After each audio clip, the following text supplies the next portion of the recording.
ગીર સોમનાથ જિલ્લામાં આશરે 310 કરોડના સાયબર ક્રાઇમ રેકેટનો પર્દાફાશ કરતી ગીર સોમનાથ પોલીસ જૂનાગઢ રેન્જના ડીઆઈજીપી રાજેન્દ્ર ચુડાસમા તથા ગીર સોમનાથ જિલ્લા પોલીસ અધિક્ષક જયદીપસિંહ જાડેજાના માર્ગદર્શન અને સૂચના અનુસાર ઓપરેશન મ્યુલ હન્ટ 2.0 અંતર્ગત સાયબર ફ્રોડમાં ઉપયોગમાં લેવાતા મ્યુલ એકાઉન્ટ ધારકો અને આવા ગુનામાં સંડોવાયેલા તત્વોને શોધી કાઢવા અને તેમની સામે કાયદેસરની કાર્યવાહી કરવા માટે વિશેષ અભિયાન હાથ ધરવામાં આવ્યું છે. જેના અનુસંધાને ગીર સોમનાથ જિલ્લા પોલીસ અધિક્ષક જયદીપસિંહ જાડેજા નાઓના માર્ગદર્શન અનુસાર સાયબર ક્રાઇમ પોલીસ ઇન્સ્પેક્ટર એમ.કે. જણકાત સાહેબ નાઓની રાહબરી હેઠળ Gir Somnath cyber crime police સ્ટેશનની ટીમ જિલ્લાના કાર્યક્ષેત્રની બેંકોમાં ખોલવામાં આવેલ છે.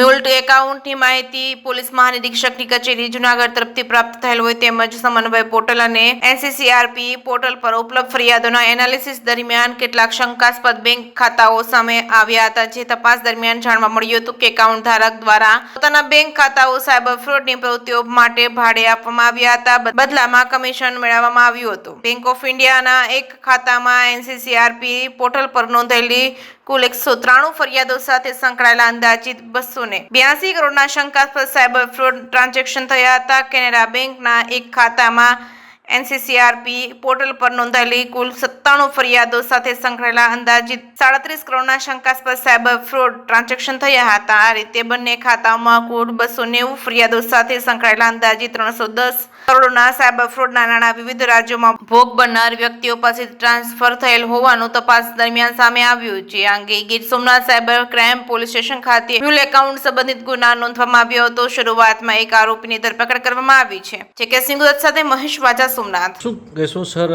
આપણા જિલ્લામાં પણ મ્યુલ હન્ટનો ચોંકાવનારો કિસ્સો સામે આવ્યો છે. પોલીસે નોંધપાત્ર કાર્યવાહી કરી છે. શું છે આખો સમગ્ર મામલો? આપણને જણાવી દઉં કે ગીર સોમનાથ જિલ્લા પોલીસની સાયબર ક્રાઇમ પોલીસ સ્ટેશન દ્વારા એક ખૂબ જ મોટો જિલ્લાનો અત્યાર સુધીનો સૌથી મોટો સાયબર ક્રાઇમનો એક કેસ કરવામાં આવેલો છે.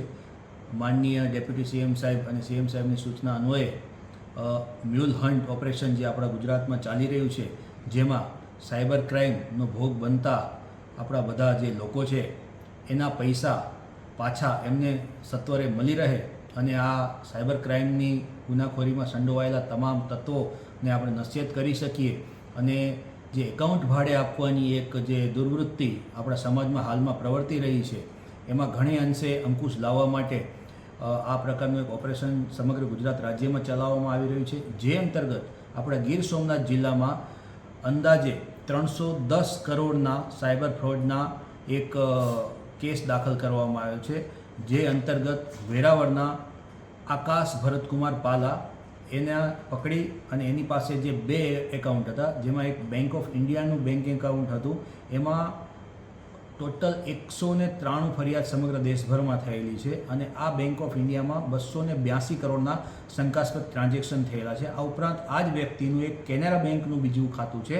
આમાં ટોટલ 97 ફરિયાદો થયેલી છે અને 37 CRના શંકાસ્પદ ટ્રાન્ઝેક્શનો થયેલા છે. આમ આ બંને ખાતા ઉપર ટોટલ 290 ફરિયાદો થયેલી છે અને સમગ્ર રકમ 310 કરોડ રૂપિયા ઉપરની થઈ રહી છે.